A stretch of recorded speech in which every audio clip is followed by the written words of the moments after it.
মনে করি একটি ছাদের দৈর্ঘ্য 40 ফিট এবং প্রস্থ যদি হয় 30 ফিট এবং ছাদের ঢালাইয়ের থিকনেস যদি হয় 5 ইঞ্চি, তাহলে আমরা কিভাবে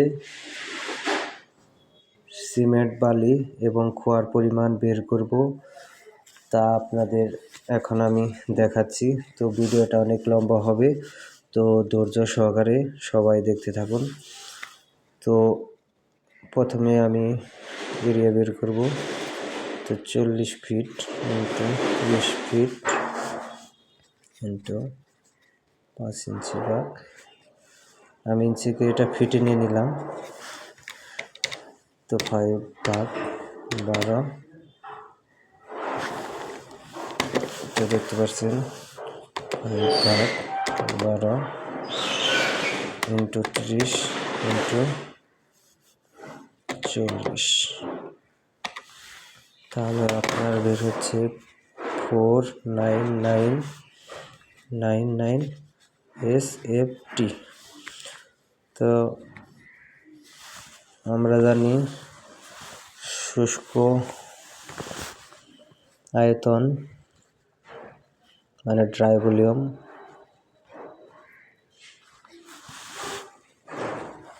499 ইন্টু 1.54,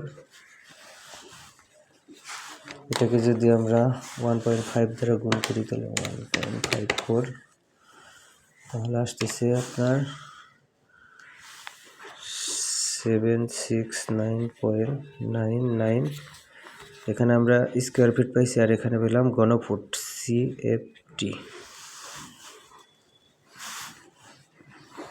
তো আমি কি বলছি, এখন যদি আমরা এখানে ঢালাইয়ের রেশিও ধরেন 1, 2, 4 রেশিওতে এই ছাদটি ঢালাই করি, তাহলে আপনাদের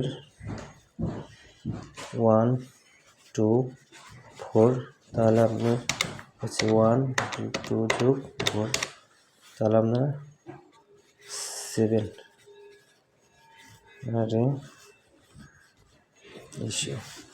তো আমরা এখন বের করব প্রথমে সিমেন্ট।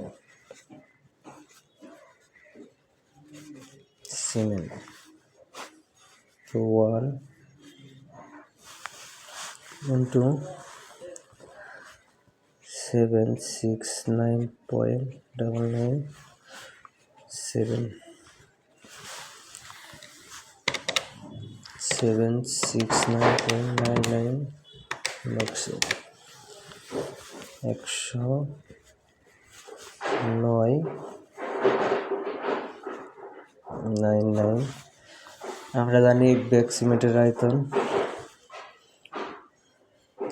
আয়তন যদি করি তাহলে 0.8 ইন্টু 1.8, তাহলে আপনার লাগতেছে হলো 96.79।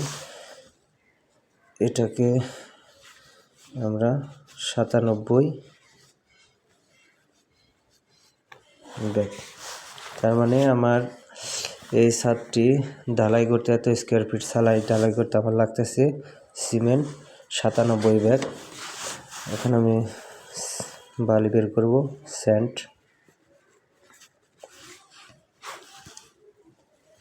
2 ইন্টু 769.99 7 ইন্টু, যারা নতুন সিভিল ইঞ্জিনিয়ার তাদের জন্য, তো আপনারা যখন পড়াশোনা করছেন তো ফিটে কাজ শিখছেন, মিটারে কাজ শিখছেন, আর বাংলাদেশে যেহেতু ফিটে কাজ করা হয় সেজন্য এই ক্যালকুলেশনটি আমি ফিটে করতেছি। তো এখন আমি স্যান্ড বাইর করব যে কত সিএফটি আমার বালি লাগতেছে। তো 2 ইন্টু 769.99 ভাগ 7, তো আমার এখানে 219, এটাকে আমি ধরে নেব 220 CFT। তো আমার বালি লাগতেছে 220 CFT। তো এখন আমি বের করব খোয়া বা পাথর মানে স্টোন।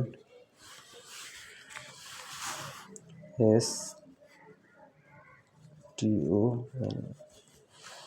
স্টোন।